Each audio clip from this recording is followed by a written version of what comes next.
लेकिन मैं इस गैप को गैप की तरह नहीं देखता हूँ। मैं ये सोचता हूँ कि ये 5 साल जो मेरे गैप थे, ये मेरे 5 साल का एक्सपीरियंस है जो मैंने लाइफ से सीखा। और ये चीज़ मुझे शायद अगर मैं इंडस्ट्री में शुरुआत में आ जाता तो मेरे को शायद इसके 10 साल लग जाते यही एक्सपीरियंस लेने में। बहुत रेयर होता है कि कोई एक ही बार में क्रैक कर ले।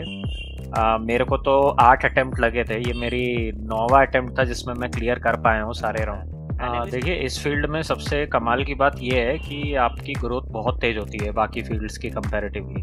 मैंने स्किल्स में सबसे पहला जो वर्ड मैंने यूज किया, पावर बीआई। जो भी रेज्यूमे में है आप वही चीज आपको बतानी है। तो ओवर कॉन्फिडेंस आप अपने अंदर कभी मत आने दीजिए, क्योंकि आप याद रखिए जिस दिन जिंदगी आपको नीचे गिराएगी आप ऐसे गिरेंगे कि आपको संभलने का मौका नहीं मिलेगा। कि मेहनत तो आपको करनी पड़ेगी, आप चाहे जिंदगी में जो भी चीज चुने अपने लिए, तो कंसिस्टेंसी के साथ आप मेहनत कीजिए।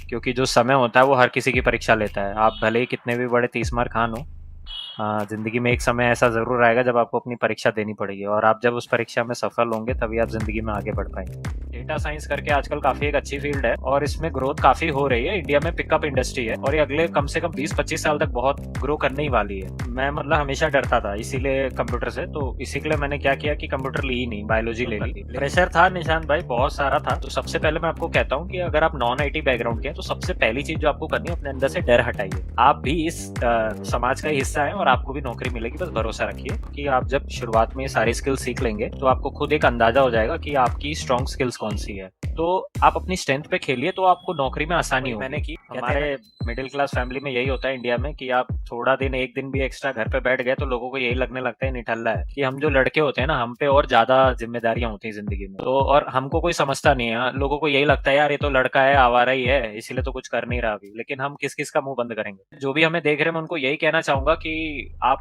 सब अपने पे भरोसा रखिए और वो कीजिए जो आपका दिल कहता है, और आप जरूर सफल हो। हेलो, मैं हूं निशांत और आज के वीडियो में हम लोग बात करेंगे अमन के साथ। अमन उत्तर प्रदेश लखनऊ के रहने वाले हैं। इन्होंने 2015 में अपनी इंजीनियरिंग नॉन आईटी बैकग्राउंड से की। उसके साथ ही साथ वो गवर्नमेंट एग्जाम की प्रिपेयर करते रहे और यहाँ पर 5 साल का ईयर गैप होने के बावजूद वो यहाँ पर टीचिंग किए। टीचिंग करने के बाद उन्होंने यहाँ पे अपने कैरियर को ट्रांसफॉर्म किया डेटा एनालिस्ट के लिए, और आज एक बहुत ही अच्छी कंपनी में डेटा एनालिस्ट के जॉब में यहाँ पर वर्क कर रहे हैं एक अच्छे पैकेज के साथ। तो अमन की एक इंस्पायरिंग स्टोरी, जिसमें अमन ने कैसे एक रिज्यूम बिल्डिंग किया, कैसे उन्होंने प्रिपरेशन किया, क्या उनके इंटरव्यू के रिजेक्शंस रहे। उन्होंने 8 इंटरव्यू में यहाँ पर रिजेक्शन देखा, उसके बाद 9th नंबर के इंटरव्यू को उन्होंने यहाँ पे क्रैक किया। ये सारी चीजें हम लोग आज अमन के से देखेंगे, अमन के साथ डिस्कस करेंगे। जो भी हमारे स्टूडेंट्स कम्युनिटी अभी तक हमारे व्हाट्सएप या टेलीग्राम ग्रुप के साथ नहीं जुड़े हैं, जुड़ जाइए, जिसका लिंक आपको डिस्क्रिप्शन बॉक्स में मिल जाएगा। साथ ही साथ हम लोग यहाँ पर डेटा एनालिस्ट के लिए फ्री वर्कशॉप भी प्रोवाइड कर रहे हैं हमारे स्टूडेंट्स कम्युनिटी के लिए, इसका लिंक भी आपको डिस्क्रिप्शन बॉक्स में मिल जाएगा। साथ ही साथ आपको फ्री कंटेंट देखने के लिए हमारे एंड्रॉइड एप्लीकेशन को इंस्टॉल कर लेना है। तो चलिए आज हम लोग अमन की एक इंस्पायरिंग सॉलिड स्टोरी को देखते हैं और मिलते हैं अमन के साथ। Welcome to industries helping hands Aman. Thank you Nishant, thank you so much. So Aman, हम लोग आज का जो इंटरव्यू है, हम लोग आज अमन से सारी की सारी चीजें पूछेंगे कि अमन की जो हमारी जर्नी रही वो कैसी रही, अमन का जो इंटरव्यू एक्सपीरियंस वो कैसा रहा, अमन ने जो हमारे जो इंटरव्यू में जो रिज्यूम बिल्डिंग कैसे की, इंटरव्यू के लिए सर्च कैसे किया, अमन ने अपने जो कैरियर है उसको स्विच कैसे किया, अमन ने ग्रेजुएशन कैसे की। बहुत सारे हमारे क्वेश्चन है आज अमन के साथ। लेकिन जरूरी यह है कि हम लोग स्टार्ट करें अमन के साथ कि अमन रहने वाले कहाँ के हैं। एंड अमन, मैं आपसे यही सबसे पहले क्वेश्चन स्टार्ट करता हूँ कि आप रहने वाले कहाँ से हैं, आपने अपनी स्कूलिंग हिंदी मीडियम में की या इंग्लिश मीडियम में की? Hello Nishant, thank you. सबसे पहले तो मुझे यहाँ पे आपने मौका दिया कि मैं लोगों के साथ इंटरेक्ट कर सकूं, और मैं लोगों से यही कहना चाहूँगा कि हेलो, मैं अमन वर्मा, लखनऊ उत्तर प्रदेश से हूँ। मेरा डिफेंस बैकग्राउंड रहा है। तो मैं बॉर्न तो यूपी में रहा हूँ, लेकिन मेरा brought up and everything south India में ही रहा है। तो आप ऐसे कह सकते हैं कि मैं एक प्रॉपर हिंदुस्तानी हूँ, कि हर जगह का फ्लेवर है मुझ में। और मैं आज एक डेटा एनालिस्ट हूँ, हैदराबाद की एक कंपनी है क्लाउड फोर्स ही, उसमें। Thank you very much Aman, industries helping hands को यहाँ पर ज्वाइन करने के लिए। और जो भी हमारी स्टूडेंट्स कम्युनिटी है जो इस पॉडकास्ट को देख रही है वो लास्ट तक देखें, क्योंकि हम लोग अमन से सारे के सारे क्वेश्चंस यहाँ पे जो है पूछेंगे। तो मैं यहाँ पे अमन आपसे सबसे पहले ये जो एक नॉर्मल सा इंटरव्यू जो होता है, सबसे पहले ये मैं आपसे जानना चाहता हूँ कि जो हमारे स्टूडेंट्स हैं, बहुत सारे स्टूडेंट्स नॉन टेक्निकल बैकग्राउंड के होते हैं, कुछ टेक्निकल बैकग्राउंड से होते हैं। तो आपने अपनी जो स्कूलिंग की है वो इंग्लिश मीडियम में की है या फिर हिंदी मीडियम में की है? जी निशांत, मैं साउथ इंडिया में पढ़ा हूँ और मेरी पूरी स्कूलिंग इंग्लिश मीडियम में हुई है। बट मेरा ऐसा मानना है कि आपकी स्कूलिंग किसी भी लैंग्वेज में हो, अगर आप कम्युनिकेट करना जानते हैं, अपनी आइडियाज़ को सामने वाले के सामने अच्छे से रख सकते हैं, तो आप ज़िंदगी में कहीं भी सफल हो जाएंगे। यस। और अमन, हमारी जो ग्रेजुएशन जर्नी रही है उसमें आपने ग्रेजुएशन किस फील्ड में किया है? निशांत, मैंने मैकेनिकल से इंजीनियरिंग कंप्लीट की थी अपनी, और उसके बाद फिर मैंने एमबीए किया फाइनेंस स्ट्रीम से, और उसके बाद फिर मैं यहाँ डेटा एनालिस्ट की फील्ड में आया हूँ। तो तो आप कह सकते हैं कि मेरे को हर चीज़ का लाइक थोड़ा थोड़ा नॉलेज है हर तो फील्ड में। अमन एक कॉम्बो की तरह है कि पहले उन्होंने एक मैकेनिकल से जाकर जो है एक इंजीनियरिंग की, और उसके बाद अमन ने यहाँ पर फाइनेंस से एमबीए किया। तो आप लोग भी यहाँ पर देख सकते हैं कि अमन की जो जर्नी रही है वहां पे एक मैकेनिकल ब्रांच से निकलकर डेटा एनालिस्ट की वो जर्नी पे आए हैं। तो अमन, आपने फिर मैकेनिकल किया, फिर एमबीए किया, उसके बाद आपने डिसाइड कैसे किया कि आपको डेटा एनालिस्ट की जर्नी की तरफ आपको स्विच करना है? निशांत, ये बहुत इंटरेस्टिंग क्वेश्चन है और इसके पीछे एक छोटी सी कहानी है, मैं बताना चाहूँगा अपने व्यूवर्स को। स्कूलिंग बैकग्राउंड से अगर देखें तो मैं बायोलॉजी मैंने ली थी 10th के बाद, और मेरा सपना था कि मैं फौज में जाके डॉक्टर बनूंगा, क्योंकि जैसे कि मैंने बताया कि मैं डिफेंस बैकग्राउंड से हूँ, तो मेरे पिताजी भारतीय नौसेना में कार्यरत हैं।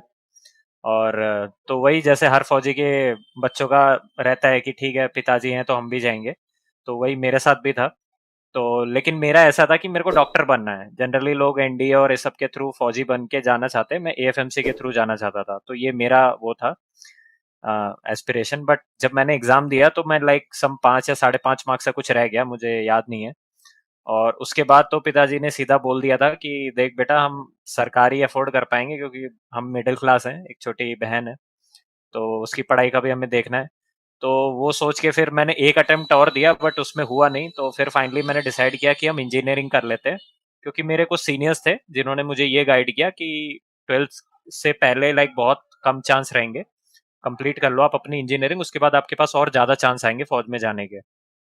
तो उस माइंडसेट से मैं गया, और वो एक मोटिवेशन फैक्टर था मेरा कि चलो ठीक है, बहुत सारे चांस आएंगे, तो मेरे को अपने आप को तैयार रखना है कि जब मौका आए तो मैं उसको ग्रैब कर सकूं। तो पूरी शिद्दत के साथ, मेहनत के साथ इंजीनियरिंग मैंने कंप्लीट की, और 90+% सीजीपीए के साथ मैंने कंप्लीट करके, और फिर फौज में मैंने काफ़ी ट्राई किए, बट अनफॉर्चुनेटली हुआ नहीं। कहते हैं ना, जब कुछ चीज़ें लिखी नहीं होती आपकी किस्मत में तो नहीं होती है, आप कितना भी हाथ पाँव मार लो, बट कोशिश करते रहने चाहिए, तो वही मैंने की। और उसके साथ साथ फिर क्या होता है, हमारे भारतीय समाज में ऐसा है कि आपकी कॉलेज लाइफ जैसे ही कंप्लीट होती है, लोगों की एक्सपेक्टेशन बढ़ जाती है आपसे कि अब इसका जॉब लग जाना चाहिए था, क्यों नहीं लग रहा है, कुछ दिक्कत है क्या। आपके मुंह पे नहीं बोला जाता है, बट आपके माँ बाप को ये बातें कहीं ना कहीं से सुननी पड़ती हैं, और वो फिर आके आपको सुनाते हैं। तो वही एक मिडिल क्लास फैमिली की तरह मुझे भी ये चीजें सुननी पड़ती थी। अब मैं क्या बोलता उस समय, मैं क्या करूंगा लाइफ में, ना मेरे पास कुछ कहने के लिए था ना कुछ था, तो वही हल्के फुल्के जो तीखी विखी नोक झोंक हो जाती है घरों में, वो चलता था मेरे यहाँ भी।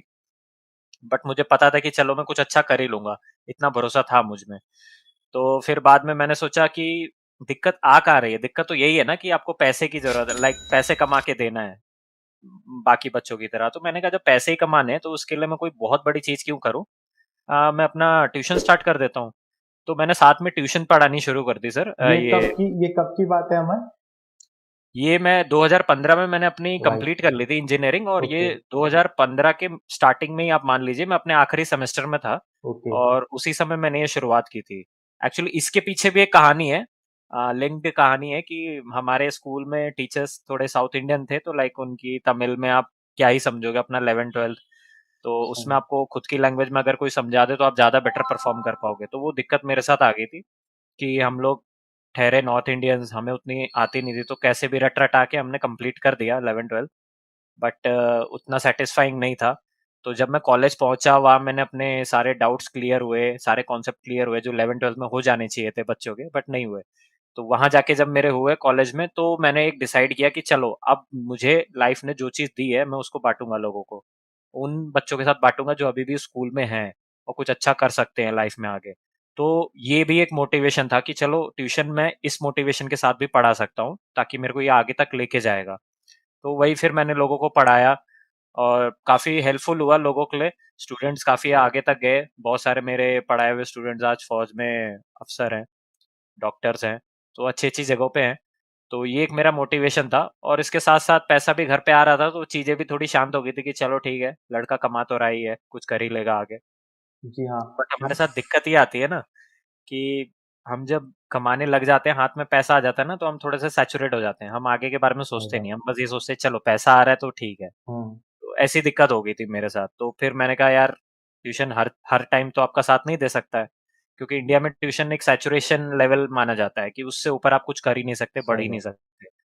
तो उसको ओवरकम करने के लिए फिर मैंने एमबीए कर लिया फाइनेंस में, क्योंकि वो भी मेरे दोस्तों ने बताया। हम्म। तो आप ऐसे कह सकते हैं कि लाइक लाइफ में सामने वाले ने जो जो बोला है, मैंने वो सारी चीजें कर ली, खुद से कुछ सोचा नहीं। बट जब खुद से सोचा, तो वो डिसीजन था मेरा डेटा एनालिस्ट का। और मैं आज कहना चाहता हूँ लोगों को कि जो चीज मैंने खुद से सोच के खुद के सपनों पे जब काम किया और आगे बढ़ा, तो वो मेरे लाइफ का सबसे बेस्ट डिसीजन था। तो इसीलिए मैं जो भी हमें देख रहे हैं, मैं उनको यही कहना चाहूंगा कि आप सब अपने पे भरोसा रखिए और वो कीजिए जो आपका दिल कहता है, और आप जरूर सफल होंगे। एक तो मैं अपने सारे व्यूवर्स को ये बता दूं कि आज का इंटरव्यू स्टार्ट करने से पहले अमन ने ये मेरे से कहा, जो मुझे बहुत ही अच्छी चीज लगी, कि निशांत भैया, यदि एक स्टूडेंट भी यदि आज हमारा इंटरव्यू देख के या हमारा पॉडकास्ट देख के यदि वो अपने लाइफ में छोटे मोटे भी इम्पैक्ट करता है, तो हमारा एक कंट्रीब्यूशन होगा सोसाइटी के लिए। तो आप एक देख सकते हैं कि यदि आप स्टार्टिंग से ही डिफेंस में जाने के लिए प्लान आउट करते हैं, या अमन की आप जर्नी देख सकते हैं कि आप स्टार्टिंग से बायो की फील्ड में जाना चाहते थे, डॉक्टर बनना चाहते थे, उसके बाद वो टीचिंग की फील्ड में आए, फिर उसके बाद वो एमबीए की फील्ड में आए, उसके बाद भी जाके वो डेटा एनालिस्ट की फील्ड में जो है वो अपने कैरियर को स्टार्ट करने के बारे में यहाँ पर डिसीजन ले सके। तो यहाँ पर सबसे पहले तो हम लोग अमन यही चीज डिस्कस करेंगे अब, कि जो हमारे डेटा एनालिस्ट की जर्नी स्टार्ट हुई, ठीक है, तो आपको स्टार्टिंग में क्या प्रॉब्लम्स आए, कि आप कैसे एक सिलेबस बनाएं, क्या रोड मैप बनाएं, ये हमारे व्यूवर्स को आप पहले बताएं। हाँ जी निशांत। तो हुआ ये था कि मैं मतलब हमेशा डरता था इसीलिए कंप्यूटर से, तो इसी के लिए मैंने क्या किया कि कंप्यूटर ली ही नहीं, बायोलॉजी ले ली। और मेरा इंटरेस्ट भी था, जैसे कि मैंने कहा। लेकिन जब डेटा एनालिस्ट के बारे में मैंने पहली बार सुना, तो मेरे दिमाग में लाइक जैसे ही मैंने ये वर्ड डेटा सुना, मुझे लगा नहीं यार, कंप्यूटर से रिलेटेड है, मेरा कुछ नहीं हो सकता इसमें, तो मैंने ये आइडिया गिव अप कर दिया। बट कहते हैं ना, जब कुछ चीज आपके लिए बनी होती है, तो वो बार बार घूम फिर के आपकी तरफ आ ही जाती है।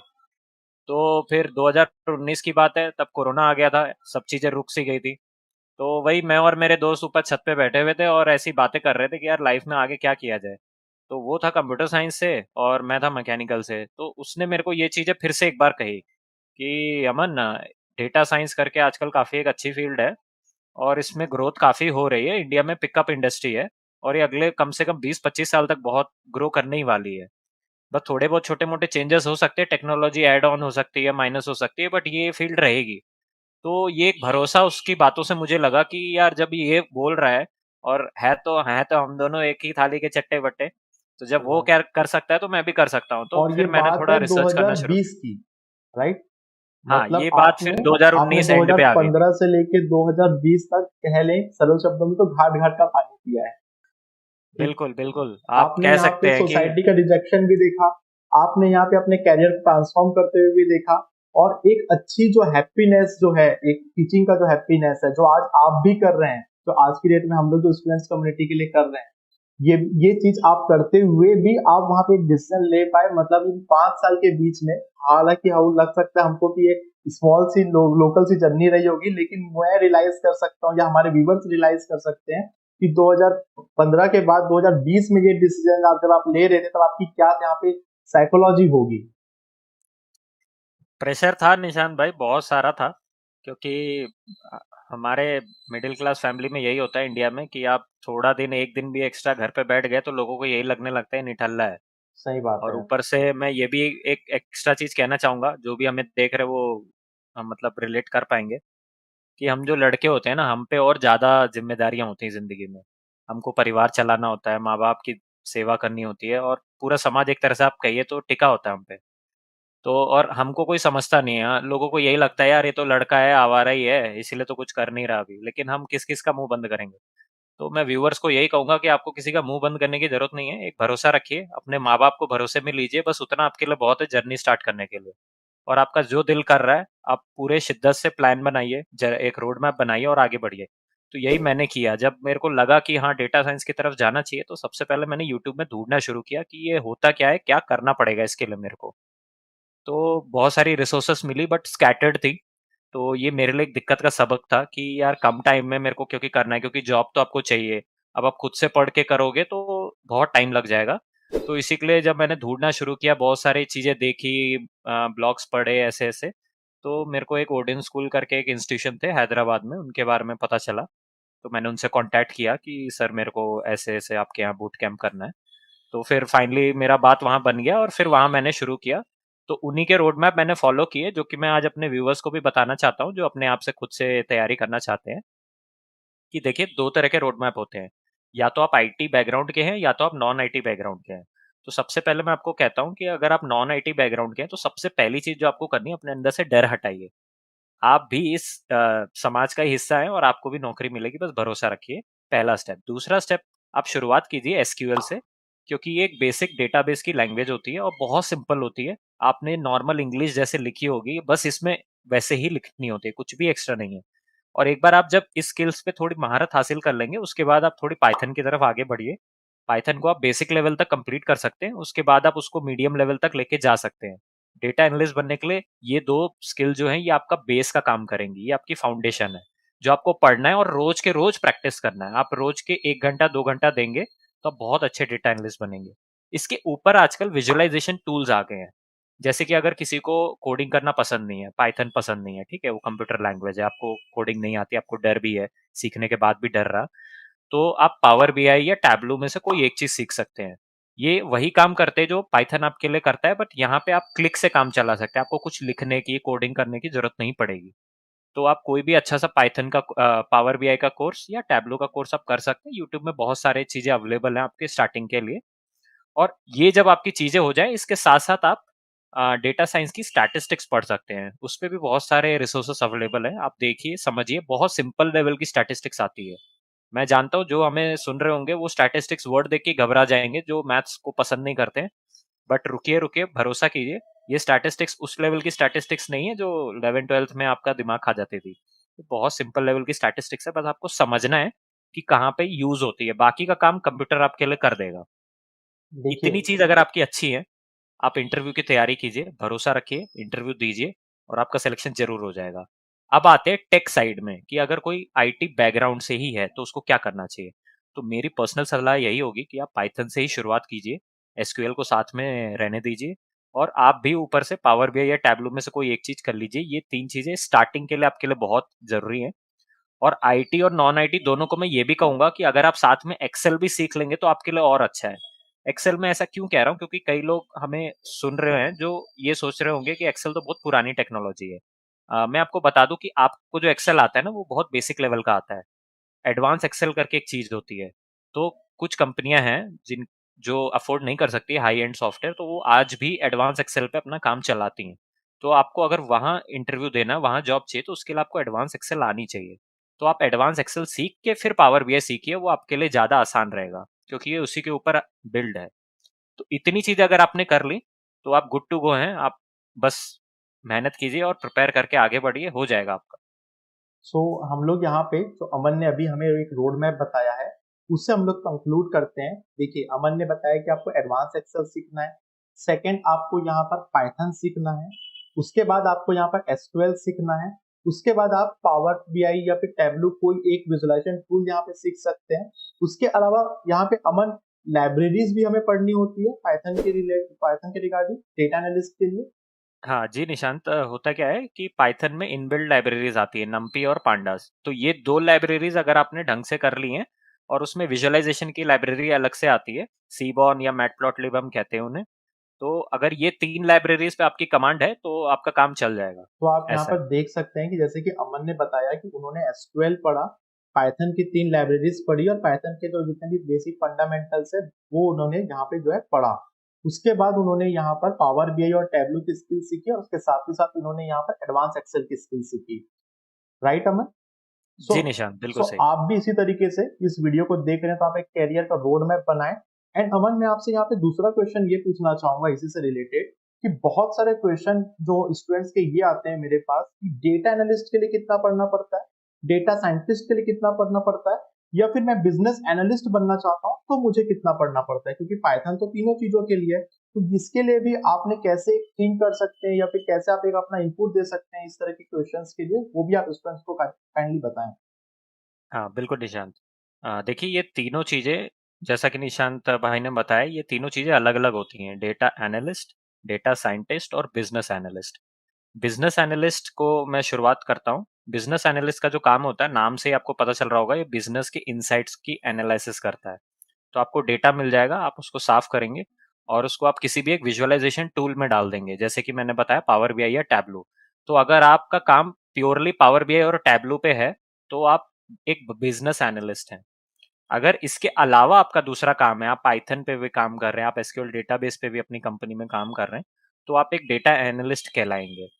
डेटा साइंटिस्ट जो होता है, वो top to end machine learning भी उसमें इंटीग्रेट करता है, क्योंकि देखिए डेटा साफ करके और बस उससे कुछ निकाल के दे देना ही काम नहीं होता है। आप कभी कभी कुछ कंपनियां आपने देखी होंगी, आप हम सब मोबाइल चलाते हैं, ठीक है, हम सब गूगल में कुछ वॉइस में कुछ बोलते हैं और गूगल हमको दे देता है। तो ये चैटबॉट्स कुछ साल पहले नहीं थे, तो ये चीजें मशीन लर्निंग से पॉसिबल हुई हैं। तो मशीन लर्निंग डेटा साइंटिस्ट के अंडर में आता है, इसीलिए उसको साइंटिस्ट कहते हैं, क्योंकि वो कोई नई चीज का आविष्कार करता है। तो वही आप डेटा के साथ कुछ नया आप बना दें, कोई नया मॉडल तैयार कर दें, उसको हम डेटा साइंटिस्ट बोलते हैं। और डेटा साइंटिस्ट शुरुआत में आपको बनने के लिए बहुत सारी चीजें आनी चाहिए। मैंने जो चीजें आपको कही उसके ऊपर बहुत सारी चीजें, आपको क्लाउड्स आनी चाहिए, आपको मशीन लर्निंग आनी चाहिए, मशीन लर्निंग के सारे मॉडल आने चाहिए, कहाँ पे कौन सा मॉडल लगेगा वो आपको आना चाहिए। तो ये बहुत वास्ट चीज हो जाएगी। तो जो भी लोग हमें देख रहे हैं, जिनको शुरुआत करनी है, वो अपने आप को या तो बिजनेस एनालिस्ट या तो डेटा एनालिस्ट तक सीमित रखें। और एक बार आप जब कंपनी में घुस जाएंगे, आपको 1-2 साल का एक्सपीरियंस हो जाएगा, तो आप एक बहुत अच्छे डेटा साइंटिस्ट बन सकते हैं।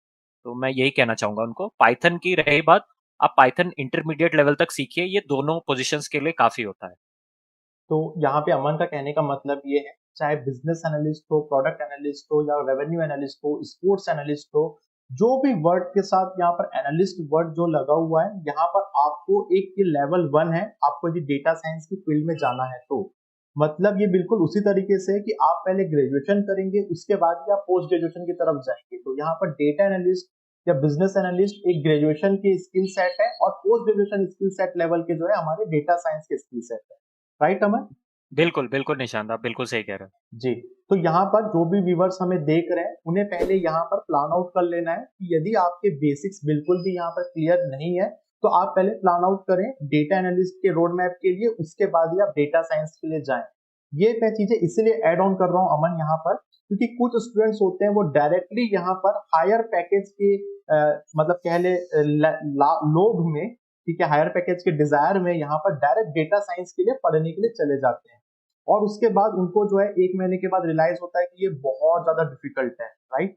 सो यहाँ पर आपको एक रोड मैप कैसा होना चाहिए, अमन ने कैसा रोड मैप बताया, यहाँ पर हम लोग ये सारी चीजें डिस्कस कर रहे हैं।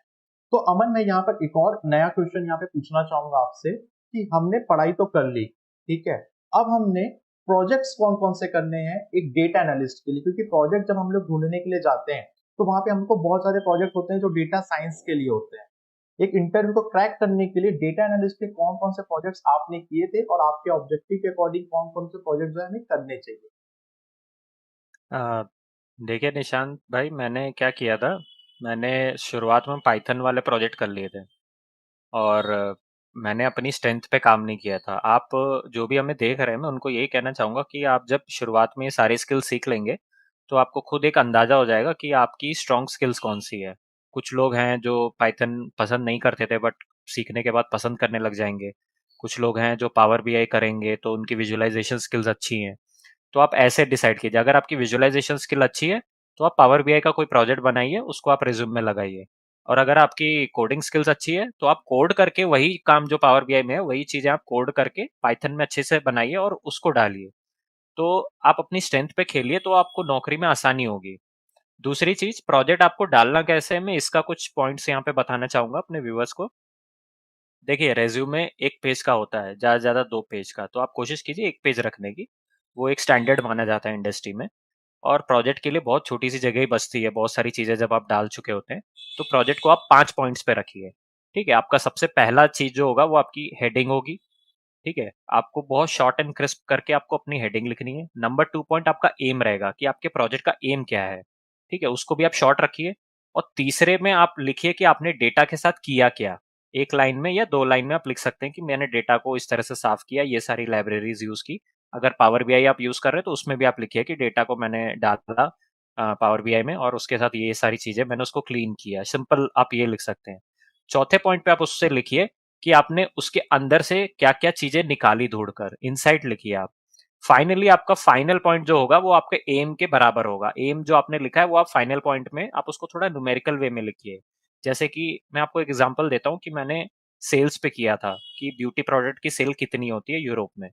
तो पहले पॉइंट पे तो मैंने लिख दिया जनरल इंग्लिश में कि ये मेरा एम है, लेकिन लास्ट पॉइंट पे मैंने उसको नंबर्स में दिखाया कि इतने मिलियन सेल्स हुई थी क्रिसमस के टाइम पे। तो ये थोड़ा ज्यादा बेहतर लगता है देखने में, क्योंकि आप उनको एक वेग आइडिया नहीं दे सकते कि मैंने ये देखा ये प्रोडक्ट ज्यादा बिक रहा है, कितना ज्यादा बिक रहा है, वो उनको उससे मतलब होता है। तो आप ऐसे लिखिए। तो ये 5 पॉइंट में आप अपने प्रोजेक्ट को खत्म कीजिए। तो इससे आपका बहुत अच्छा सा रेज्यूमे बन जाएगा, और बाकी रेज्यूमे में क्या डालना है वो आपको पता चल ही जाएगा। गूगल आप देखेंगे, थोड़ा यूट्यूब करेंगे। तो ये मेरी एक छोटी सी एडवाइस रहेगी जो भी व्यूअर्स हमें देख जी रहे हैं। हाँ। अमन का कहने का मतलब ये है कि हमारी जो प्रॉब्लम स्टेटमेंट है उस पे हम लोग को ऑब्जेक्टिव जो है रखना चाहिए, उसके बाद हमें प्रोजेक्ट को यहाँ पे रिज्यूम पे मेंशन करना चाहिए। तो चलिए, बिल्कुल। अब हमने यहाँ पे अमन से पूछ लिया कि अमन हमें क्या क्या पढ़ना चाहिए, हमें रिज्यूम कैसे बनाना चाहिए, अब कितना टाइम हमें लगा पढ़ने के लिए डेटा एनालिस्ट के लिए, डे वन से लेके हमारा कितना टाइम लगा अमन। काइंडली व्यूवर्स को ये बताएं कि एक डेटा एनालिस्ट की तैयारी के लिए कितना टाइम हमें लगता है, 3 महीना, 6 महीना, 9 महीना, उसके अकॉर्डिंग। हाँ निशांत, ये जो क्वेश्चन है ना, ये इस बात पे डिपेंड करता है कि कोई भी अपने आप को समय कितना दे पा रहा है। कुछ कुछ लोग जो हमें देख रहे होंगे वो हो सकता है अपना डोमेन स्विच कर रहे हो, काम कर रहे हो, और वो अपने डोमेन को स्विच करने की सोच रहे हो। तो उन लोगों को ज़्यादा समय नहीं मिल पाएगा। और जो लोग ऑलरेडी स्टूडेंट है उनके पास समय ही समय है। और कुछ लोग ऐसे हैं कि कुछ किसी और चीज़ की तैयारी कर रहे हो और वो साथ में डेटा एनालिस्ट करना चाहते अधिकतर हैं। ये होता है मन कि कुछ लोग वर्किंग प्रोफेशन होते हैं और उनको टाइम नहीं मिलता है यहाँ पर पढ़ने के लिए। तो हाँ, यही यही निशांत, तो मैं यही कह रहा था कि अब जैसे मैं ही हूँ, मैं अभी काम कर रहा हूँ, लेकिन जब मैं काम नहीं करता था तो उस समय मैं कंसिस्टेंटली 2 से 3 घंटा देता था हर स्किल्स के लिए। और आप ऐसा कर सकते हैं कि आपने जो स्किल पढ़ी है आप कम से कम उसके लिए 2 से 3 हफ्ता रखिए, क्योंकि आपको उसको समझने में, डाइजेस्ट करने में टाइम लगेगा और आपको प्रैक्टिस भी करनी है। तो इससे आप लगा लीजिए, अगर आप दिन भर के क्वालिटी के 4 घंटे दे रहे हैं तो आपको ज्यादा से ज्यादा 6 महीने लगेंगे एक अच्छा डेटा एनालिस्ट बनने में। अगर आप उसको कम कर लीजिए तो आप महीने बढ़ा लीजिए। अगर लेट से आप 2 घंटा दे पा रहे कंसिस्टेंटली, तो आप ज्यादा से ज्यादा 7 से 8 महीने में एक अच्छे डेटा एनालिस्ट बन के तैयार हो जाएंगे। तो ये इस पे डिपेंड करता है कि आप समय कितना दे पा रहे हैं। तो आपको व्यूअर्स, कितना ये टाइम आपके लगा था ऊपर है। अमन, 6 महीना? आपकी जर्नी के अकॉर्डिंग। हाँ, मेरे को लगा था 7.5 महीने के आसपास लगा होगा, क्योंकि मेरे को शुरुआत में पाइथन पिकअप करने में थोड़ा ज़्यादा टाइम लग गया, और बाकी चीज़ें बहुत सिंपल थी। तो पाइथन को समझने में और उसको बाकी चीज़ों के साथ इंटीग्रेट करने में मेरे को थोड़ा समय लगा। आप लगा लीजिए 2 से ढाई महीना लगा होगा। अमन के एक्सपीरियंस से हम लोग कंक्लूड कर सकते हैं कि जो स्टूडेंट पूरा फुल टाइम यदि टाइम दे रहा है तो उसे लगभग लगभग 6 to 7 मंथ्स प्लस जो है लग सकते हैं। लेकिन कुछ ऐसे स्टूडेंट्स होते हैं जिनका टेक्निकल बैकग्राउंड बिल्कुल भी नहीं होता है, हो सकता है कि वो आर्ट्स के फील्ड से हो सकता है वो कॉमर्स के फील्ड से हो, जिनको इंस्टॉलेशन भी नहीं आता है, तो हो सकता है कि उन्हें 9 मंथ या 10 मंथ्स भी लग सकते हैं, क्योंकि ये कोई जादू की छड़ी नहीं है कि आप एक दिन के अंदर सीख जाएंगे। राइट अमन? बिल्कुल निशांत, ये बिल्कुल भी जादू की छड़ी नहीं है। जो भी हमें देख रहे हैं मैं उनको यही बता दूं कि मेहनत तो आपको करनी पड़ेगी। आप चाहे ज़िंदगी में जो भी चीज़ चुने अपने लिए, तो कंसिस्टेंसी के साथ आप मेहनत कीजिए। क्योंकि जो समय होता है वो हर किसी की परीक्षा लेता है। आप भले ही कितने भी बड़े 30 मार खान हो, ज़िंदगी में एक समय ऐसा ज़रूर आएगा जब आपको अपनी परीक्षा देनी पड़ेगी, और आप जब उस परीक्षा में सफल होंगे तभी आप ज़िंदगी में आगे बढ़ पाएंगे। तो कंप्लीटली एग्री डरिए मत, करता हूँ अमन आपकी हारिए बात मत, से। और बस भरोसा रखिए। यस, अमन का कहने का मतलब है कि ये एक दिन में नहीं होगा, लेकिन एक दिन जरूर हो जाएगा, है ना? तो देखिए, बिल्कुल। हमने यहाँ पर अमन से पूछ लिया है अभी तक कि अमन की जर्नी कैसी रही, अमन के रिजेक्शंस हम लोगों ने देखे। अब हम लोग वापस से फिर से रिजेक्शंस पे आते हैं, क्योंकि रिजेक्शन ही सिलेक्शन का एक मार्ग होता है। तो यहाँ पर अमन, मैं आपसे पूछना चाहूंगा कि इंटरव्यू में रिजेक्शंस कितने हुए, क्योंकि सबको लगता है कि हम लोग पढ़ के जा रहे हैं मतलब पहला इंटरव्यू क्रैक कर देंगे। तो आपकी बहुत जर्नी कैसे रही? बहुत रेयर होता है कि कोई एक ही बार में क्रैक कर ले। मेरे को तो 8 अटेम्प्ट लगे थे, ये मेरी 9वां अटेम्प्ट था जिसमें मैं क्लियर कर पाया हूँ सारे राउंड। तो शुरुआत के जो मेरे अटेम्प्ट थे, मैं ये बताना चाहूँगा कि क्योंकि आप दूसरों की गलतियों से जल्दी सीख सकते हैं। तो मेरी गलती ये रही कि मैं अपने स्ट्रेंथ पे कभी खेलता ही नहीं था। मेरी स्ट्रेंथ थी पावर बीआई, और मैं खेलता रहा या दिखाता रहा पाइथन, मशीन लर्निंग, ये सब। ठीक है, तो आप ऐसा मत कीजिए। अगर आपकी एसक्यूएल स्ट्रेंथ है तो आप उसको रेज्यूमे में टॉप पे लिखिए, ताकि आपके जो क्वेश्चंस हों उसी से रिलेटेड पूछे जाएं आपसे। प्रोजेक्ट भी आप उसी से रिलेटेड कीजिए। तो शॉर्ट में मैं यही कहूंगा कि आपकी जो टॉप की 2 स्किल्स हैं रेज्यूमे में जो आपने लिखी हैं, उन्हीं के बेसिस पे आपको एक प्रोजेक्ट बनाना चाहिए। तो ये इसमें आपको कम टाइम लगेगा, आप जल्दी क्रैक कर पाएंगे कोई इंटरव्यू। लेकिन इसके बावजूद आप ये सब कर रहे हैं, इसके बावजूद आप क्रैक नहीं कर पा रहे हैं, तो आप हिम्मत मत हारिए। आप अपनी गलतियां पकड़िए। हो सकता है आप बात करने में थोड़े कमजोर हो सकता है आप कम्युनिकेशन में थोड़े कच्चे हों, तो अपनी सॉफ्ट स्किल्स पे थोड़े काम कीजिए। ठीक है, क्योंकि ये छोटी छोटी चीजें होती है जो हमको नहीं लगता है कि नहीं यार इससे थोड़ी होगा, लेकिन एक्चुअली में वही चीजें आखिरी में मायने रखती हैं कि आप अपने गैप्स को किस तरह से बता रहे हैं। मेरे साथ सबसे बड़ी दिक्कत ये आई थी आखिरी के 2 इंटरव्यू में, कि मेरे से जब वो लोग ये पूछते थे कि इतने साल का गैप हो गया, अब आप इंडस्ट्री में क्यों आना चाहते हैं? तो वो मेरा मजाक उड़ाते थे। मतलब मेरे को ऐसा लगता था कि मजाक उड़ाते थे, बट एक्चुअली वो मजाक नहीं, वो देखना चाहते थे कि आप मेंटली कितने स्ट्रांग हैं। तो मैं इस क्वेश्चन को बड़े आराम से शांति से सुनता था पहले, और एक सुलझे ढंग से मैंने उनको यही रिप्लाई किया कि हो सकता है सर आपके देखने का नज़रिया अलग हो, लेकिन मैं इस गैप को गैप की तरह नहीं देखता हूँ। मैं ये सोचता हूँ कि ये 5 साल जो मेरे गैप थे, ये मेरे 5 साल का एक्सपीरियंस है जो मैंने लाइफ से सीखा, और ये चीज़ मुझे शायद अगर मैं इंडस्ट्री में शुरुआत में आ जाता तो मेरे को शायद इसके 10 साल लग जाते यही एक्सपीरियंस लेने में। तो इस तरह से आप अपनी कमजोरियों को इस तरह से बताइए कि वो सामने वाले को आपकी ताकत लगे, क्योंकि कोई भी आपको आपकी ताकत पे रिक्रूट करता है, आपकी कमजोरियों पे रिक्रूट नहीं करता है। तो बस आप ये इस क्वेश्चन पे काफी काम कीजिए। जितने भी लोग हमें देख रहे हैं जिनके गैप्स हैं, मैं यही कहूंगा आप इस क्वेश्चन पे खूब काम कीजिए। क्योंकि स्किल तो आप लर्न कर लेंगे, प्रैक्टिस करके मेहनत करके आप कुछ ना कुछ जुगाड़ कर ही लेंगे। लेकिन इस क्वेश्चन का क्या? इस क्वेश्चन का आपको इस तरह से आंसर करना है कि आपकी आई कांटेक्ट बनी रहे इंटरव्यूअर से, आप कॉन्फिडेंट भी दिखें, और आप वो बात कर पाए जो आपने सोच रखी है। क्योंकि कभी कभी ऐसा होता है ना, हमारी बॉडी हमें साथ नहीं देती, हम बोलना कुछ चाहते हैं और हम, लेकिन हमारी बॉडी लैंग्वेज दिखा देती है कि नहीं ये आदमी झूठ बोल रहा है। तो आप पकड़े जाएंगे। तो आप इसीलिए इस क्वेश्चन पे खूब काम कीजिए। आप मिरर प्रैक्टिस कीजिए। आप अपने मोबाइल में कैमरा ऑन करके अपना वीडियो रिकॉर्ड करके देखिए कि आप किस तरह की गलती कर रही है। ये छोटी छोटी चीजें हैं जो मैंने की थी अपने आखिरी के 3-4 अटेम्प्ट में। तो तब जाके मेरा सिलेक्शन हुआ, और नहीं होता तो शायद मैं आज इधर होता नहीं आपके सामने।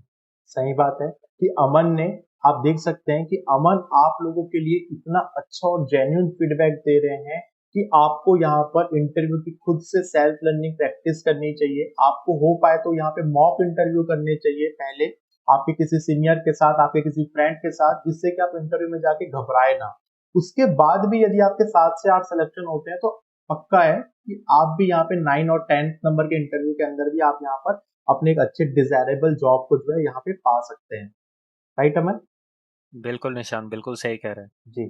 तो अमन, मैं ये जानना चाहूंगा कि जो हमारा इंटरव्यू का जो एक प्रोसेस होता है, एक जॉब को सर्च करने का जो प्रोसेस होता है, आप जैसे कि हैदराबाद में थे तो आपको तो वॉक इन भी मिलते होंगे और आप ऑनलाइन भी कई जॉब्स पे जो ओपनिंग है उस पर अप्लाई करते होंगे, राइट? लेकिन वो लड़का या वो लड़की जो एक छोटे शहर में है, जैसे कि आप लखनऊ से हैं, उत्तर प्रदेश से हैं, कोई मध्य प्रदेश से है, छोटे शहर के लड़के लड़कियां कैसे जॉब सर्च करें? आपको जॉब सर्च करने में क्या क्या प्रॉब्लम्स आई थी? निशात, ये बहुत इंपॉर्टेंट सवाल है। मुझे ये लगता है कि इस पॉडकास्ट का सबसे इंपॉर्टेंट सवाल यही है कि लोग ना गलती करते हैं कि जॉब उनको ढूंढनी कैसे चाहिए। मैंने लिंक्डइन पे काफी लोगों को देखा है, उनको जॉब चाहिए होती है, लेकिन जब मैं उनकी प्रोफाइल खोलता हूँ तो उसके नीचे, उनकी फोटो के नीचे जो शहर लिखा होता है वो इंडिया का कोई एक छोटा शहर होता है जहाँ कंपनियां नहीं होती हैं। देखिए, जो लोग भी हमें देख रहे हैं वो इस क्वेश्चन को बड़े ध्यान से सुने जो मैं आपको बता रहा हूँ। ये कुछ की पॉइंट्स है जो आपको हेल्प करेंगे। देखिए, सबसे पहले तो ये डिसाइड कीजिए कि आपको किस बड़े शहर में जाके काम करना है। लेट से आप दिल्ली, मुंबई, चेन्नई, हैदराबाद, इन जगहों पे काम करना चाहते हैं, तो इनमें से जो शहर आपको चाहिए, सबसे ज्यादा आपके क्लोज हो, आप वही डालिए। क्लोज इन द सेंस जहां आप सबसे ज्यादा पसंद कर रहे हैं काम करना। ठीक है, जैसे कि मेरे पास सबसे पास था हैदराबाद, तो मैंने हैदराबाद डाल दिया। अब होता क्या है, जब रिक्रूटर आपको सर्च करेगा लिंक्डइन पे कि ठीक है डेटा एनालिस्ट के कौन कौन से लोग तैयार हैं, तो वो डेटा एनालिस्ट कमा हैदराबाद ऐसे करके डालेगा। अब आपने डाल रखा होगा कहीं छोटा शहर हल्द्वानी या कुछ लेह लद्दाख समथिंग, तो आप नहीं मिलोगे ना उसको। अब आप उसको मिलोगे ही नहीं तो आपको रिक्रूट कैसे करेगा? और फिर लोग ये कंप्लेन करते हैं कि जॉब है ही नहीं मार्केट में। ठीक है, ये पहली गलती होती है। दूसरी गलती, मैंने बहुतों की लिंक्डइन प्रोफाइल देखी जो कि इनकम्प्लीट सी होती है, वो बस सीधा आते हैं और डाल देते हैं कि हमको नौकरी चाहिए। उनकी प्रोफाइल आप देखिएगा तो आपको काफी चीजें मिलेंगी जो मिसिंग है, अपने बारे में वो बहुत कम लिखते हैं, बहुत कम खुल के बताते हैं, एजुकेशन के बारे में कुछ सेक्शंस मिसिंग हो जाते हैं, या उन्होंने क्या प्रोजेक्ट किया वो लिंक्डइन पे नहीं डालते। तो मैं ये भी कहना चाहूंगा कि आप अपनी स्ट्रेंथ पे जो भी प्रोजेक्ट आप कर रहे हैं, रेज्यूमे में डाल रहे हैं, आप उसको लिंक्डइन के साथ एम्बेड कीजिए, आप उसको डालिए, पब्लिश कीजिए लिंक्डइन पे। और लिंक्डइन एक ऐसा प्लेटफॉर्म है जहां आप हैशटैग्स यूज करके आप काफी लोगों तक पहुंच सकते हैं। जैसे कि मैंने क्या किया था, मैं आपको बताता हूँ। मैंने मेरे को पावर बीआई में जाना था, ठीक है, मेरे को पावर बीआई रोल चाहिए था। तो पावर बीआई से रिलेटेड रोल क्या होता है, बिजनेस एनालिस्ट, डेटा एनालिस्ट। तो मैंने सर्च बार में सीधा डेटा एनालिस्ट डाला, और डेटा एनालिस्ट डाल के जब एंटर मारोगे तो आप सारे लोग आ जाएंगे जिनकी प्रोफाइल में डेटा एनालिस्ट वर्ड होगा। तो मैंने क्या किया, सबको फ्रेंड रिक्वेस्ट भेज दिए और सबने मेरे को एक्सेप्ट कर लिया। और वही होता है, तो ये आप भी कीजिए, आपको जो भी आपको बनना है, लेट से आप एसक्यूएल डेवलपर बनना चाहते हैं, पाइथन डेवलपर बनना चाहते हैं, आप वही कीवर्ड डाल के सर्च कीजिए, लोग जो भी आपको मिल रहा है आप उनसे कनेक्ट कीजिए। और उसके बाद जब आपको जॉब चाहिए, तो आप जब अपने पोस्ट में लिखते हैं कि मेरे को जॉब चाहिए, तो आप लिखिए हैश कनेक्शंस। तो कनेक्शंस मतलब आपके जितने भी कॉन्टैक्ट होंगे उनको वो पोस्ट दिखाई देगी, तो आपकी रीच बढ़ेगी। और इसमें आप अपनी कंपनीज को भी यूज कर सकते हैं। लेट से आप माइक्रोसॉफ्ट गूगल में काम करना चाहते हैं, तो आप हैश माइक्रोसॉफ्ट लिखिए, हैश गूगल लिखिए, तो माइक्रोसॉफ्ट गूगल वाले जो लोग हैं जो आपकी प्रोफाइल में नहीं भी होंगे वो भी देख पाएंगे, क्योंकि आपने वो हैशटैग यूज किया है। तो इससे आपकी रीच बढ़ेगी, आप जितना रीच बढ़ा पाएंगे लिंक्डइन पे उतना आपके लिए अच्छा है। तो देखिए ये अमन तीसरी भाई ने चीज। आप लोगों के लिए यहाँ पर एक डेटा साइंस का एक पूरा एग्जाम्पल दे दिया कि आप जब भी डेटा एनालिस्ट डेटा साइंस के बारे में समझ पाएंगे या पढ़ेंगे तो आप इस चीज को अंडरस्टैंड भी कर पाएंगे। जो अभी अमन ने कहा कि एक जॉब सर्च करना भी एक आर्ट है, राइट अमन? बिल्कुल, बहुत बड़ी आर्ट है ये तो। सही बात है, क्योंकि एक जॉब सर्च करना नहीं, पूरी तरीके से जॉब को हंटिंग करना जो है वो इस तरीके का प्रोसेस होता है।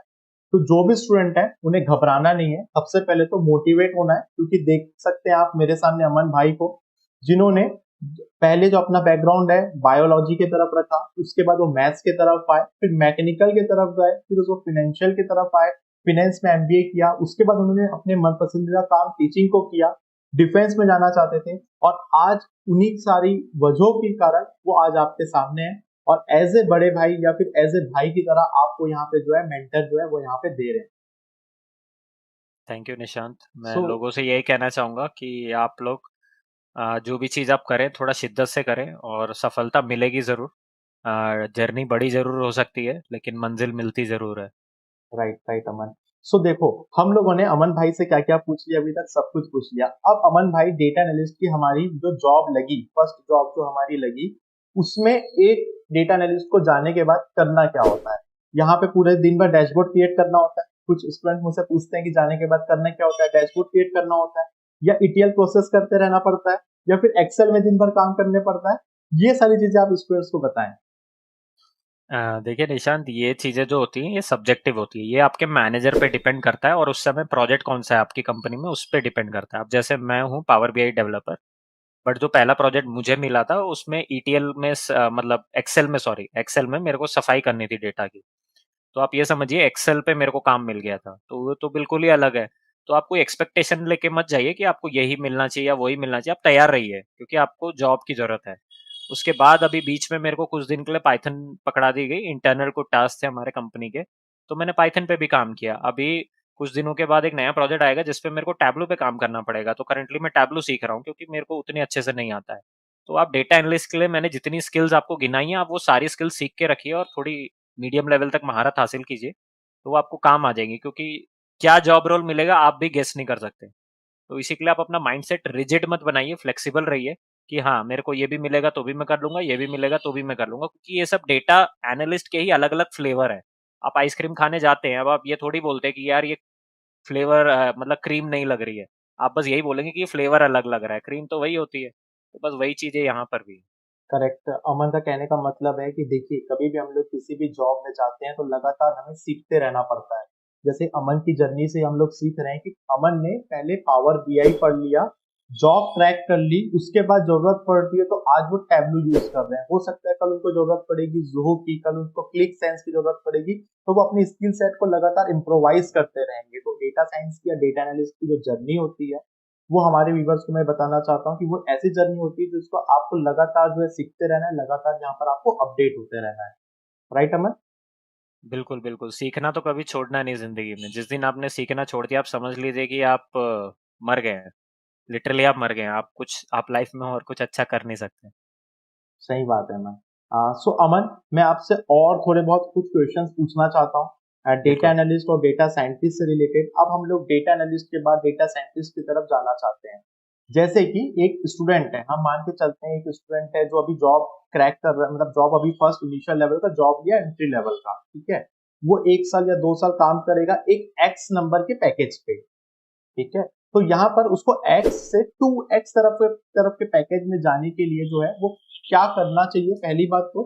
दूसरी चीज, उसको कितना टाइम लगता है 2x के अंदर जाने के लिए। यदि आप इस चीज में यदि रियलाइज कर रहे होंगे आप अपने पर्सनल एक्सपीरियंस से, तो वो भी आप हमारे व्यूवर्स कम्युनिटी को बताएं। देखिए, इस फील्ड में सबसे कमाल की बात यह है कि आपकी ग्रोथ बहुत तेज होती है बाकी फील्ड्स की कंपैरेटिवली, क्योंकि काम ही कुछ ऐसा चैलेंजिंग सा है, लेकिन बहुत इंटरेस्टिंग काम रहता है। तो जैसे कि आपने मेरे से पूछा कि डेटा एनालिस्ट से डेटा साइंटिस्ट तक जाने में कितना टाइम लगेगा और क्या क्या चीज़ें आनी चाहिए, तो इसमें कुछ नई नई टेक्नोलॉजीज हैं, जैसे कि एयर फ्लो है, पाइथन पे पूरी तरह से काम करता है, ये आपको आना चाहिए। इसके बाद आपको कुछ एक क्लाउड टेक्नोलॉजीज आनी चाहिए। मार्केट में 3 क्लाउड बहुत फेमस हैं, अभी चल रहे हैं। एक है AWS, एक है अज्योर, और एक है गूगल क्लाउड, GCP हम जिसे कहते हैं। तो आप तीनों में से कोई एक सीख लीजिए, बाकी फंक्शनिंग तीनों की एक जैसी है, तो आप एक सीख लेंगे, आप बाकी 2 अपने आप काम कर लेंगे। तो जब आपको ये चीज़ें आ जाएंगी, तो आप इन्हीं में ETL भी बना सकते हैं। ETL के लिए कोई अलग से आपको टूल पढ़ने की जरूरत नहीं है, क्योंकि पाइथन भी आपका ETL का काम कर देता है। टैबलू में भी ETL है, पावर BI में भी ETL ऑलरेडी इनबिल्ट रहता है, और एयरफ्लो तो है ही एक ETL टूल। तो ये सारी चीजें जब आप कर लेंगे खुद से, जब आप ये चीजें करेंगे अकेले होके, तो उसको हम एक साइंटिस्ट कहते हैं।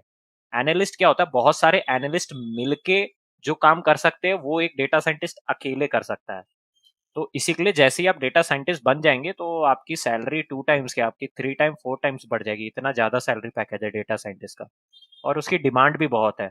तो आप एकदम से वो डिमांड देख के आप कूदने की कोशिश मत कीजिए, आप शुरुआत कीजिए एनालिस्ट से। एक बार आप घुस गए, आप बहुत अच्छे एनालिस्ट बनेंगे, तभी आप एक बहुत अच्छे डेटा साइंटिस्ट बन पाएंगे। ये चीजें याद रखिए।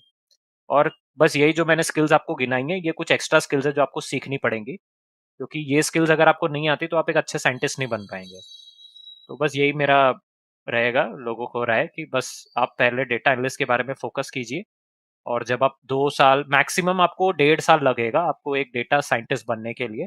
वो डिपेंड करता है आपकी कंपनी के ऊपर कि वो आपको कितनी जल्दी प्रमोशन देती है, या आपके काम की निष्ठा पे भी डिपेंड करता है कि आप कितनी शिद्दत से काम कर रहे हैं। तो ये सारी फैक्टर्स मैटर करते हैं।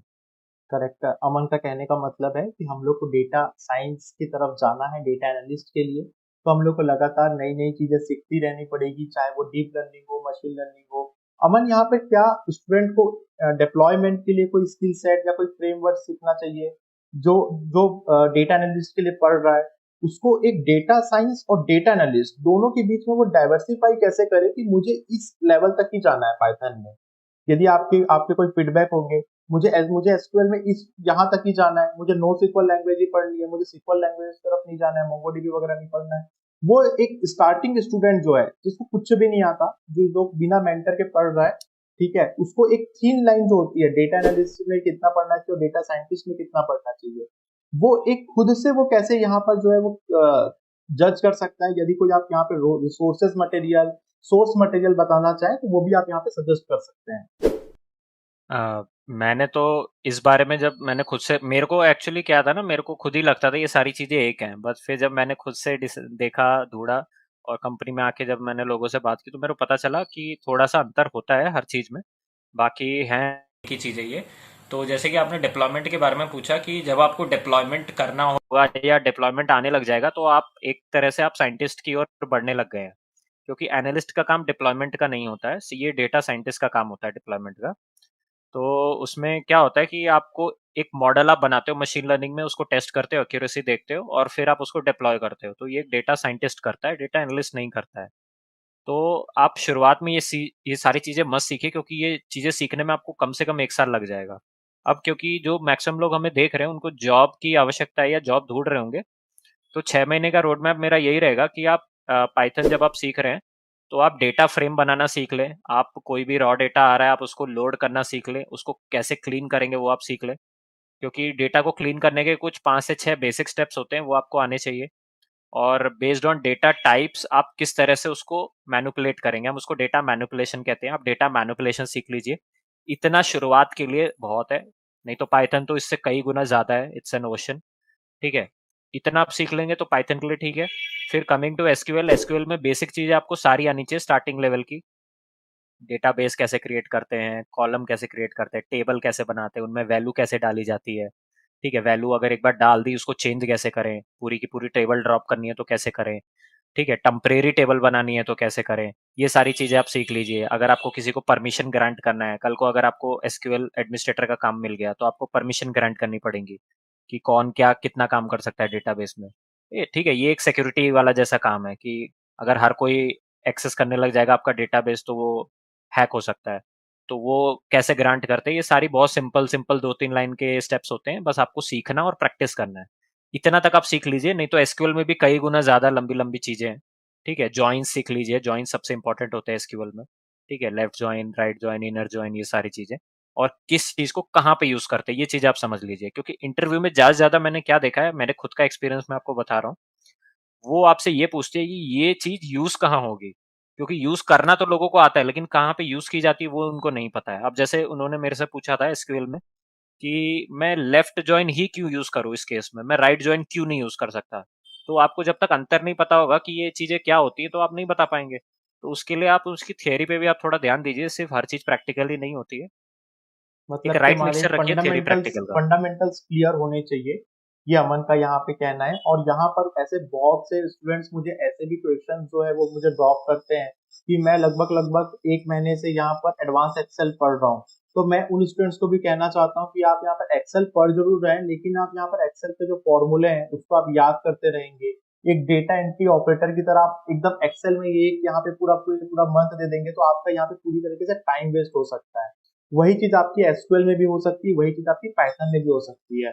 तो आप पर्टिकुलर यहाँ पर एक स्टैंडर्ड जो सिलेबस होता है उसको यहाँ पे फॉलो अप करते हुए जाएं और उन्हीं टॉपिक्स को यहाँ पे देखें कि आप एक्सेल के अंदर वी लुकअप तक पहुंच गए हैं, आपने यहाँ पे पिवट टेबल्स बना लिया है। उसके बाद आप यहाँ पे जो है सारी चीजों को जो है ब्रेक कर सकते हैं।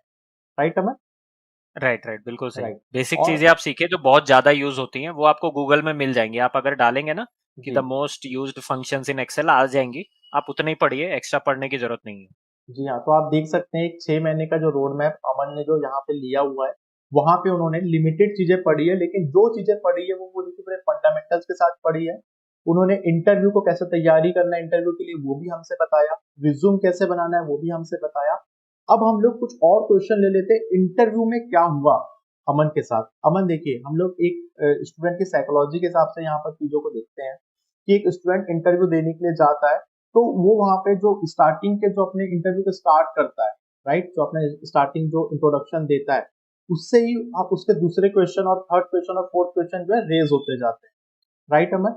तो आपका राइट, जो बिल्कुल सही। इंटरव्यू एक्सपीरियंस कैसे रहा कि आपको टेक्निकल की तरफ कितना लेके जाया गया और नॉन टेक्निकल की तरफ क्यों लेके जाया गया? क्योंकि एक डेटा एनालिस्ट यहाँ पर बिजनेस को भी अंडरस्टैंड करना उसको आना चाहिए, साथ ही साथ उसको टेक्निकल स्किल्स भी आना चाहिए। तो आपका इंटरव्यू एक्सपीरियंस कैसे रहा, इंटरव्यू में आपसे कौन कौन से क्वेश्चन पूछे गए, वो सारी चीजें आप हमारे स्टूडेंट्स कम्युनिटी को काइंडली शेयर करें। मैं यहाँ ये कहना चाहूंगा कि इंटरव्यू किस दिशा में जाएगा ये आप डिसाइड कर सकते हैं। जनरली हम कैंडिडेट इस बात पे फोकस नहीं करते, हमको ये लगता है बस उसने क्वेश्चन पूछा हमको आंसर देना है। ऐसा नहीं होता है। ये वन वे कम्युनिकेशन नहीं है, टू वे कम्युनिकेशन होता है। मेरे शुरुआत में गलतियां ये हो रही थी कि जब वो मुझसे पहला क्वेश्चन पूछते थे कि ठीक है अमन इंट्रोड्यूस योरसेल्फ, तो मैं इंट्रोड्यूस योरसेल्फ इतना शॉर्ट और क्रिस्प रखता था कि मतलब उनको लगता ही नहीं था कि हम इससे रिलेटेड क्वेश्चन क्या ही पूछें। तो वो फिर सीधा मेरे टेक्निकल पे आ जाते थे। ठीक है, जबकि आप जितना ज्यादा से ज्यादा टाइम आप अपनी स्ट्रेंथ पे बिताने देंगे उतना आपके लिए अच्छा है। तो ये चीजें मेरे को काफी देर में समझ में आई, छठे सातवें अटेम्प्ट में। तो छठे सातवें अटेम्प्ट का मैं आपको बताता हूँ कहानी क्या हुई सीधा सीधा। मेरे आखिरी अटेम्प्ट में एक्चुअली हुआ ये कि मैं समझ में आ गया था कि मेरे को इस बार अपने स्ट्रेंथ के बारे में उनको बताना है, ताकि सारा क्वेश्चन सारा इंटरव्यू मेरी स्ट्रेंथ की तरफ मुड़ जाए और मैं आसानी से आंसर दे पाऊँ। तो इस बार मैंने रेज्यूमे भी चेंज किया था, पावर बीआई को टॉप पे डाला था। ठीक है, और जब उन्होंने मेरे से पूछा कि ठीक है अमन इंट्रोड्यूस योरसेल्फ और बताइए कि आपकी क्या क्या स्किल्स हैं और किस स्किल्स में आप कितने अच्छे हैं, तो मैंने शुरुआत जब पूरा अच्छे से डिटेल में अपने बारे में बताया, मैं कहाँ से हूँ, क्या किया, एजुकेशन एंड एवरीथिंग, मैंने स्किल्स में सबसे पहला जो वर्ड मैंने यूज किया पावर बीआई। जो भी रेज्यूमे में है आप वही चीज आपको बतानी है। ठीक है, पावर बीआई जब मैंने कहा उसके बाद फिर मैंने एसक्यूएल कहा, स्टैटिस्टिक्स ऐसे कहा, उसी ऑर्डर में जिस ऑर्डर में मैंने लिखा था। तो अब इससे फायदा क्या हुआ कि अब इंटरव्यूअर वही पूछेगा ना जो आप उसको बता रहे हो। तो उसने सीधा सीधा मुझसे पूछा कि ठीक है, आपने पावर बीआई पे कोई प्रोजेक्ट किया है क्या? अगर किया है तो हमें बताइए उसके बारे में। तो वही मैंने रिज्यूमे में डाला था। तो बस फिर तो बस मेरी चांदी थी। तो उसके बाद बस मेरे को डिटेल में अपना प्रोजेक्ट अच्छे से एक्सप्लेन करना था और बस काम बन गया था। तो वही मैंने किया। फिर उन्होंने काफी डेप्थ में घुस के मेरे से प्रोजेक्ट के बारे में पूछा कि ऐसा क्यों किया आपने, इसको इस तरह से भी किया जा सकता था, ऐसा क्यों नहीं किया। तो मैंने उनको रीजंस भी बताया कि सर ऐसा इसलिए किया, ऐसा इसलिए किया, ऐसा इसलिए नहीं किया। तो इस चीजों से उनको आपका टेक्निकल स्किल्स का भी आइडिया लग जाएगा और आपकी कम्युनिकेशन स्किल्स का भी, सॉफ्ट स्किल्स का भी पता चल जाएगा। तो इसीलिए आप लोग अपने प्रोजेक्ट्स को बड़े ध्यान से कीजिए, क्योंकि वो आपके स्ट्रेंथ पे ही बेस्ड होना चाहिए। उतना आप कर लेंगे तो लगभग लगभग 90% आप मान के चलिए आपने इंटरव्यू की लड़ाई जीत ली है। वो 10% कभी इधर उधर कुछ हो सकता है, वो अगर कभी उसका मूड नहीं हुआ तो नहीं लेना होगा तो नहीं लेगा, उसमें आप कुछ कर नहीं सकते। बट आप इतना कर लेंगे तो आप श्योर मानिए कि आपका सिलेक्शन पक्का है। तो आप लोग देख सकते हैं कि यहाँ पर अमन ने बहुत ही ज़्यादा इम्पोर्टेंट पॉइंट जब लर्निंग पॉइंट आपको बताया है कि आपको इंटरव्यू का जो प्रैक्टिस करना है या इंटरव्यू की जो आपको तैयारी करना है वो आपके हाथ में है कि आप जो इंट्रोडक्शन पार्ट बना रहे हैं और अपने इंटरव्यू को किस डायरेक्शन में लेके जा रहे हैं उस पर आप फोकस करिए, क्योंकि आपको वहां पर मिलेंगे ज्यादा से ज्यादा 15 मिनट या आधा घंटा जिसके अंदर आपको पूरी की पूरी आपकी लर्निंग जर्नी बताना है। तो आपको यहाँ पर ये आर्ट आना चाहिए। आप सीख सकते हैं। यहाँ पर अमन ने अपनी गलतियों से कई सारे यहाँ पर लर्निंग लेसन हमें दिए हैं। हमारे स्टूडेंट्स कम्युनिटी के लिए अमन ने इतना मेन जो टाइम है वो निकाल के यहाँ पे हमें दिया है। सो अमन, हम आपका ज्यादा टाइम नहीं लेंगे, लेकिन लास्ट जाते जाते एक क्वेश्चन और हम लोग यहाँ पे पूछेंगे कि अमन, एक लड़का जो अपने घर से निकला, लखनऊ से निकला और उसने एक छोटे शहर से निकलकर एक बड़े शहर में यहाँ पे नौकरी पा ली है। आज प्राउड फादर है हमारे पास, जिन्होंने जिन्होंने नहीं पता सोसाइटी को, क्योंकि पेरेंट्स तो हमेशा ही हमारी हेल्प करते हैं क्योंकि वो जानते हैं अपने बच्चों के पोटेंशियल्स को। तो ऐसे बहुत सारे स्टूडेंट्स हैं जो यहाँ पर इमोशनल इंटेलिजेंस जो है ना उसको यहाँ पे जो है वो लॉस कर देते हैं आर्टिफिशियल इंटेलिजेंस को सीखने के चक्कर में।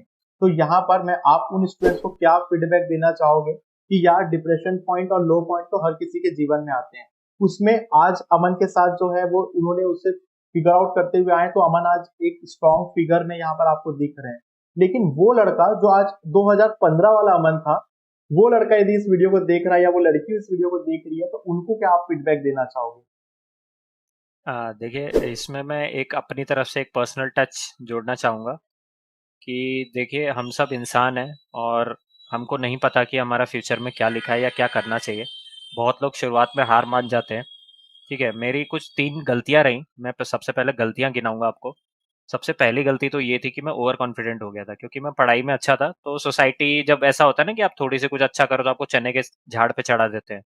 तो उन्होंने बोला हाँ भाई अच्छा लड़का है, कुछ ना कुछ कर लेगा। तो ये चीज़ ओवर कॉन्फिडेंस आ गया मेरे अंदर।